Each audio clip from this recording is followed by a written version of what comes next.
The shooter did not die from police bullets. He died by his own hand. He drove to the home of a man he called Uncle, a former military officer who had mentored him for years. That uncle opened the door. Elkins was standing there with a short-barrel AR carbine. They talked for less than a minute, and then Elkins put the barrel in his own mouth and pulled the trigger. The police, hearing the shot and seeing the weapon, opened fire. But the coroner confirmed that the self-inflicted wound was the one that killed him. He ran to the only father figure he had left. 8 children, gone, in a single morning. Not in a war zone. Not in some distant place you'll never visit.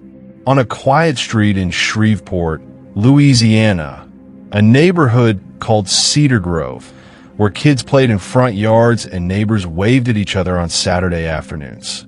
8 children. The youngest was just 3 years old. The oldest was 11. And every single one of them, they were asleep when it happened. I want you to sit with that for a second. They were asleep, in their beds, in a home they thought was safe.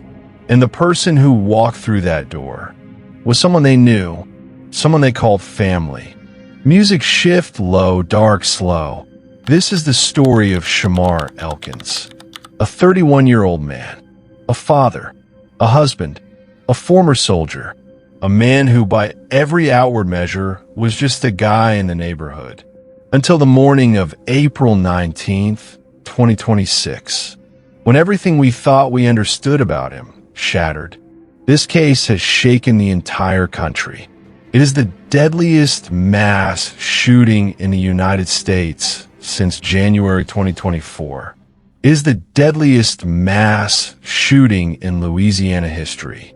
And it didn't happen because of a stranger. It didn't happen because of a random act of violence.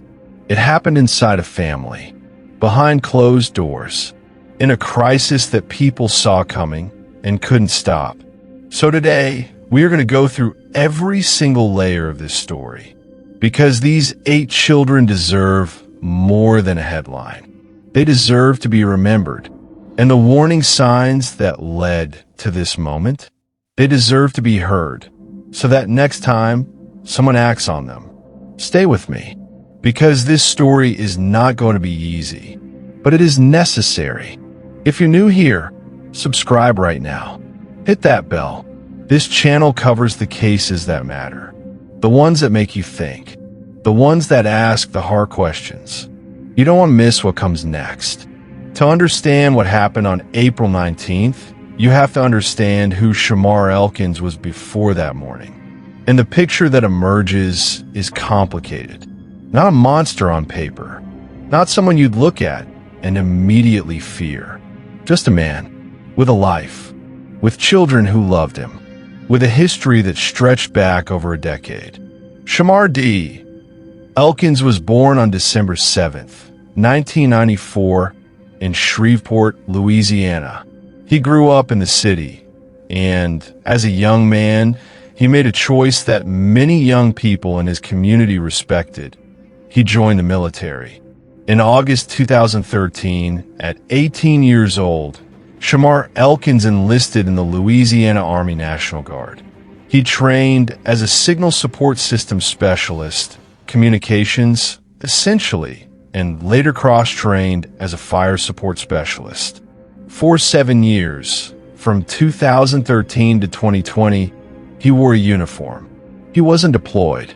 He never saw combat, but he was in the Guard, and for those years, that was a part of his identity.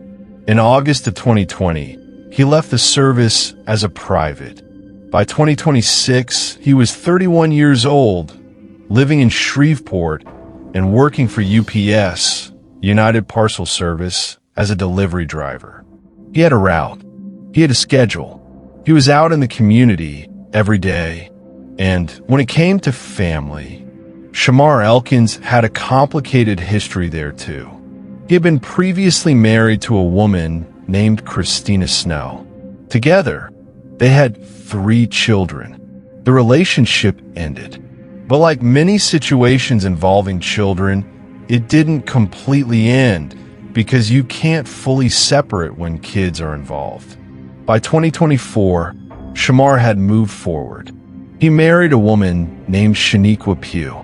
Shaniqua had her own children, and together, between the two of them, the household was full of kids, a blended family.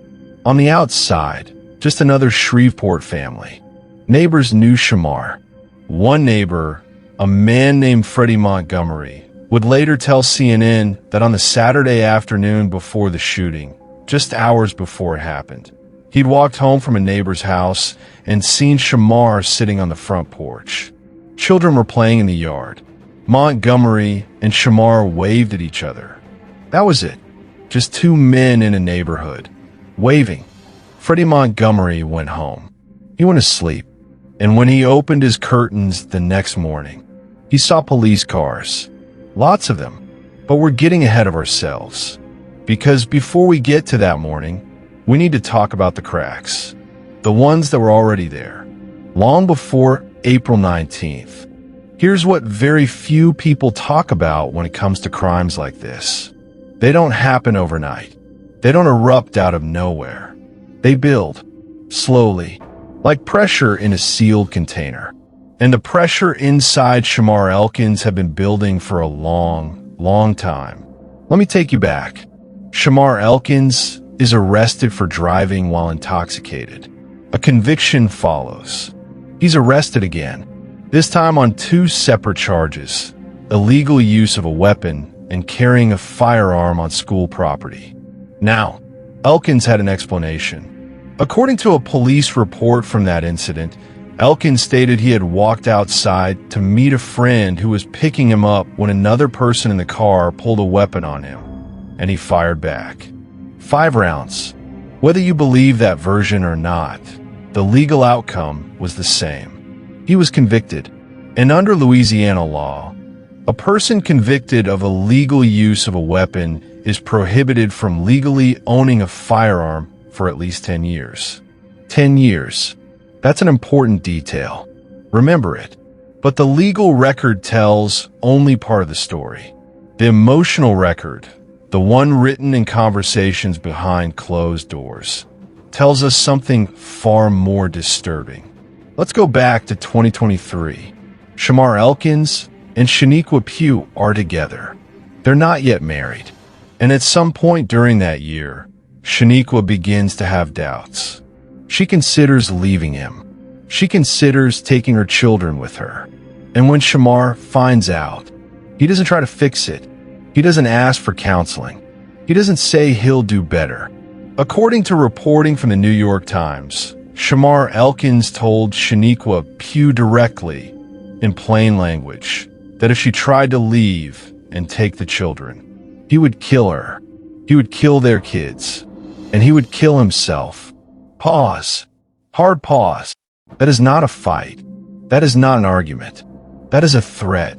That is a man telling a woman in advance exactly what he intends to do if she doesn't comply. And here's the chilling part. Shaniqua Pugh didn't leave. They stayed together. They got married in 2024. And on the surface, life continued. But the threat never went away. It was still there, sitting in the corner of that relationship, waiting. Fast forward to February of 2026, just 2 months before the shooting. Shamar Elkins attempts to take his own life. He survives.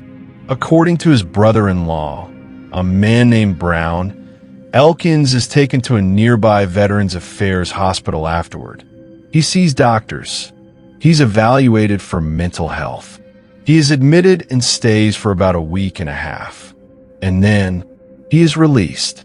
Brown, who genuinely cared about Shamar, tried to stay close to him. He checked in. He suggested they sit outside together, play dominoes, go for a walk. He asked Shamar more than once if he needed to go back to the hospital. Shamar said he was okay. "I'm just going to deal with it," he told Brown. Pause. Now we move to April 5th, 2026, 2 weeks before the shooting. Shamar Elkins calls his mother's home. His stepfather answers, and Shamar tells him something that no parent ever wants to hear from their child. He says he's having dark thoughts, including thoughts of suicide, and then the call ends abruptly with these words: "Some people don't come back from their demons." Pause. Long one. Some people don't come back from their demons. He said that on April 5th, 14 days before April 19th. And even as all of this was happening, even as the warning signs were stacking up, there was one more piece of pressure being applied. The marriage was falling apart. Shamar and Shaniqua had been heading toward divorce.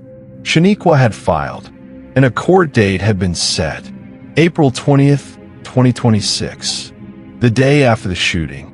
They were supposed to appear in court the very next morning to sign the divorce papers. Shamar Elkins' brother later spoke to reporters and described how consumed Shamar had become by the idea of losing his wife. He'd told his brother, "Bro, I don't want to lose my wife." That's the picture. A man with a violent past. A man who had already threatened to kill his family if they tried to leave. A man who had tried to kill himself just months earlier. A man who had told his family he was having dark thoughts just 2 weeks before. A man staring down a divorce court date the next morning. All of that, every single piece of it, was in place on the night of April 18th, 2026. The night before everything broke open. This is the kind of story you need to share. Not for the shock of it, but because somewhere out there, someone is watching this and recognizing these warning signs in their own life. Share this video. It might be the most important thing you do today. April 19th, 2026. It is a Sunday. Shreveport, Louisiana. The Cedar Grove neighborhood is quiet. It's early, before 6 in the morning. The sun hasn't come up yet. Most of the city is still asleep, including the children. Let me walk you through what happened, step by step, because speed does not do this justice. Approximately 5:55 a.m. That's where it begins. Not on West 79th Street. Not yet. It begins 1 block away, on Harrison Street. This is where Christina Snow lived. Shamar Elkins' ex-wife, the mother of 3 of his children. She lives close, just a block away from Shamar and Shaniqua's home. Something about that proximity, that closeness, was about to become devastating. At approximately 5:55 a.m., Shamar Elkins goes to Christina Snow's door. He knocks. She answers, or he enters, accounts very slightly, and then Shamar opens fire. Christina Snow is shot. 9 times. 9 times. She is shot in the face, according to her Aunt LaShawn Berry, who later spoke to CNN. And yet, somehow, Christina Snow survives. She is critically injured, but alive. She would later tell investigators what happened. Elkins didn't stay. He took her 3 children from the home, and he left. Christina Snow, bleeding from 9 gunshot wounds, find a way to call for help. According to reports, she uses Siri to dial 911, shot 9 times, and she still found a way to fight for her life. That is strength that is almost impossible to comprehend. But Elkins is already gone. He has the children, and he is moving the 300 block of West 79th Street. That is where Shamar Elkins goes next. This is the family home. The home he shared with Shaniqua Pugh. The home where the rest of the children were asleep. And it is believed, based on what investigators found, that when Shamar Elkins entered that home, every child inside was asleep. Every child, in their beds, asleep. What happened inside that home over the next few minutes is almost incomprehensible. Shamar Elkins moved through that house. He was armed. We now know, based on a federal investigation that followed, that the weapon he used was a rifle. A rifle that he should not have legally possessed. a rifle that investigators would later determine had been obtained with the help of another man. But in that moment, none of that mattered. The only thing that mattered was what was happening inside those walls. And inside those walls, 8 children died. At approximately 5:58 a.m., a call comes into Shreveport Police Dispatch. The caller is on the roof. On the roof. She is terrified, desperate, and she tells dispatch something almost too horrifying to absorb in real time. There is a suspect inside the house who has just shot someone. Minutes pass, then a second call. The same situation, and the caller gives a name. Elkins. She tells dispatch that Shamar Elkins has shot everyone inside the home. Everyone.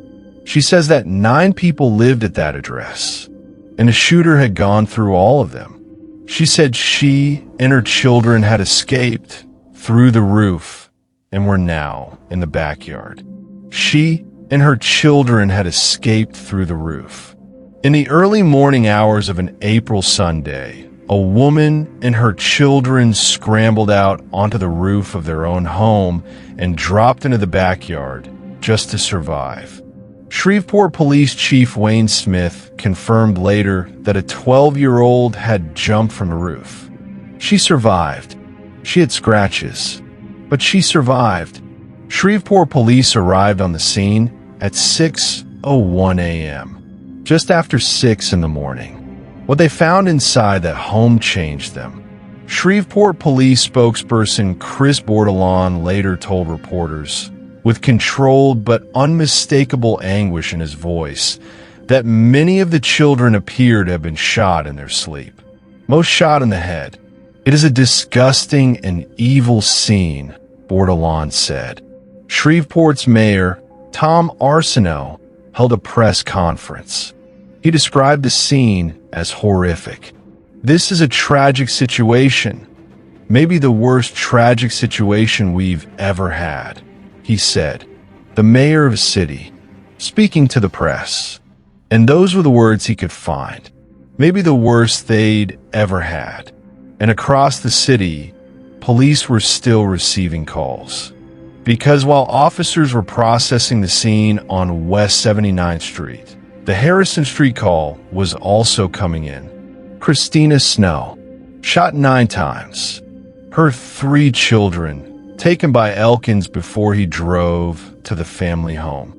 Among the dead at West 79th Street were children from both families. The Caddo Parish Coroner's office later released the names. 8 names that deserve to be said. 8 names that deserve to be remembered. Jayla Elkins, 3 years old. Shayla Elkins, 5 years old. Kayla Pugh, 6 years old. Kadarian Snow, 6 years old. Layla Pugh, 7 years old. Braylon Snow, 5 years old. Markaden Pugh, 10 years old. Soraya Snow, 11 years old.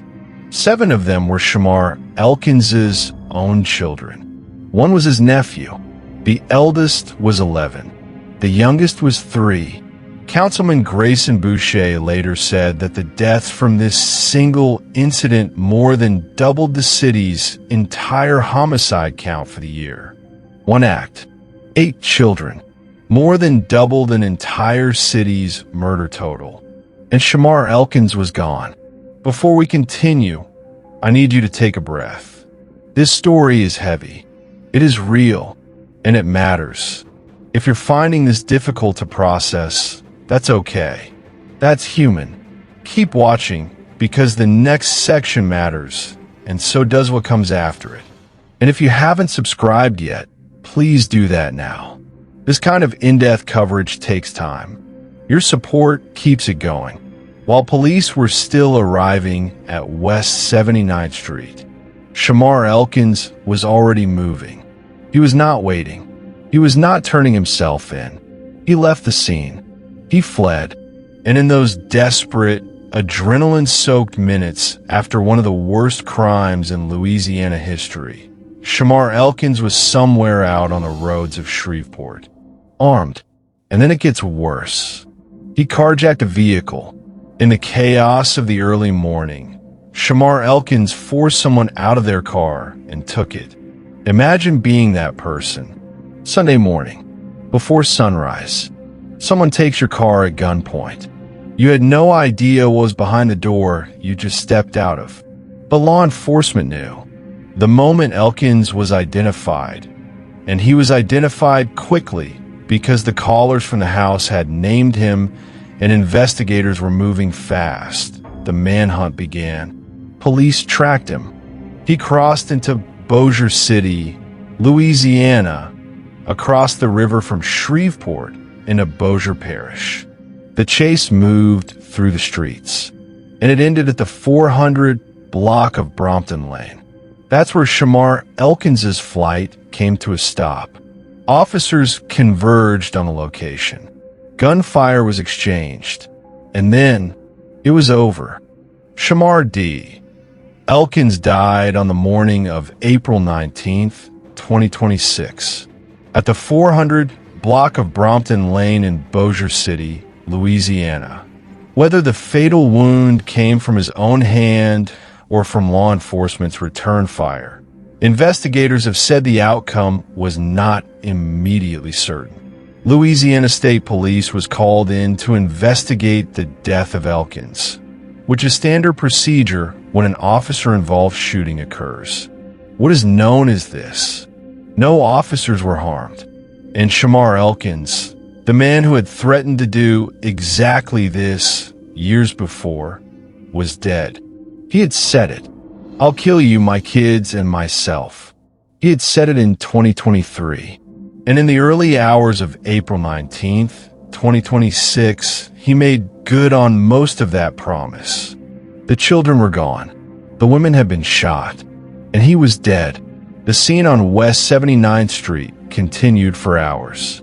Officers and investigators processed what Chief Wayne Smith would later call an extensive scene, unlike anything most of us have ever seen. Grief counseling was made available for the responding officers. Even the people trained for this kind of thing, even the veterans of Shreveport PD, hadn't seen anything quite like this. And that tells you everything you need to know about what was inside that house on West 79th Street. Now, here is where we slow down, because the question everyone is asking is the same one.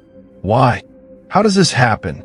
How does a man, a father, walk through a house and shoot his own sleeping children? Let's start with the most visible piece, the marriage. Shamar Elkins and Shaniqua Pugh were scheduled to finalize their divorce the very next day. April 20th. Court was set.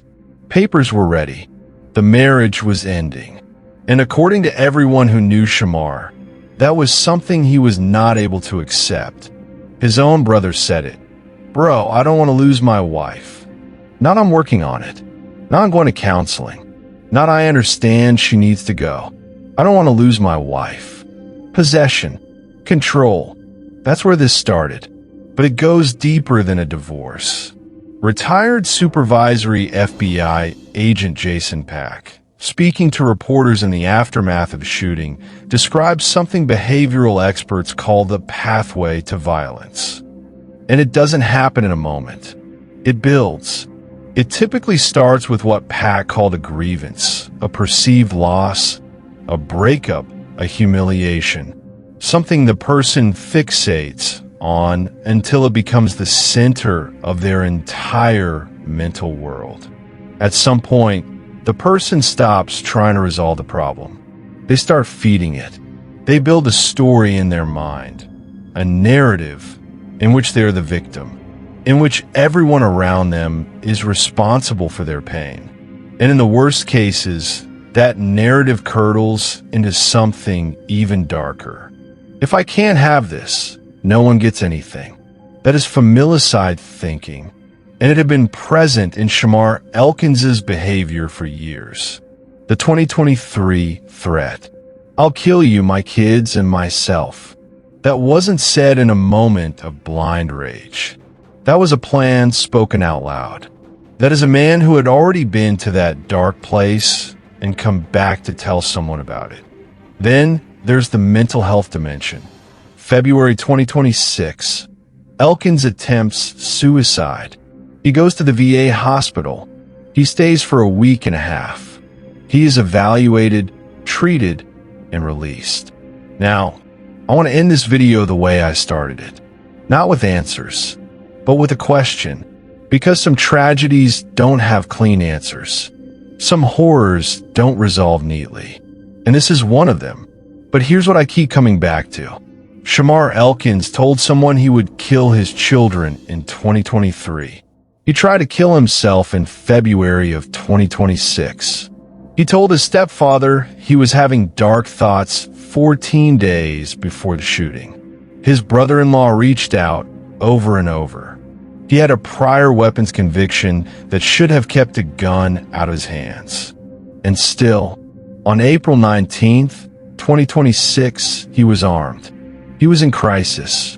And nobody who could stop what was coming had the power or the information to do it. That is not just a tragedy. That is a system failing in real time. A mental health system that released a suicidal man without adequate follow-up. A gun enforcement system that couldn't keep an illegal weapon out of a prohibited person's hands. A domestic violence infrastructure that a city council voted to defund a month before the worst domestic violence event in state history. A warning system, the calls, the threats, the dark thoughts, that never triggered a legal intervention. Now, I'm not saying this to assign blame carelessly. I am saying this because Jayla, Shayla, Kayla, Layla, Mark Hayden, Soraya, Kadarian, and Braylon deserve better. Their mothers deserve better. Their neighbors deserve better. Shreveport deserve better. And so does every other community in this country where someone right now is saying things behind closed doors that sound exactly like what Shamar Elkins said. Here is the question I want to leave you with. Not a rhetorical one, an actual one. What do we do when the warning signs are there, loud and clear, and no one has the legal authority or the resources or the information to act on them? What does it take? What has to change so that the next person who says, "I'll kill my kids and myself," is actually heard before they do it, and not after? I don't have the full answer, but I believe the conversation, the loud, uncomfortable, public conversation, is how we start finding one. These 8 children were not just statistics. They were not just a news cycle. They were Jayla, who is 3 years old. They were Braylon, who is 5. They were Soraya, who was 11 years old and had an entire life ahead of her. They were someone's world, and they deserve to see the end of that Sunday. They deserve to wake up. They should have woken up. Remember their names. Tell someone about them, because that's where change begins, not in a press conference, not in a policy memo, but in the conversations that people have after watching something like this and refusing to look away. Don't look away. If this video moved you, if it made you think, please subscribe. Hit the like button.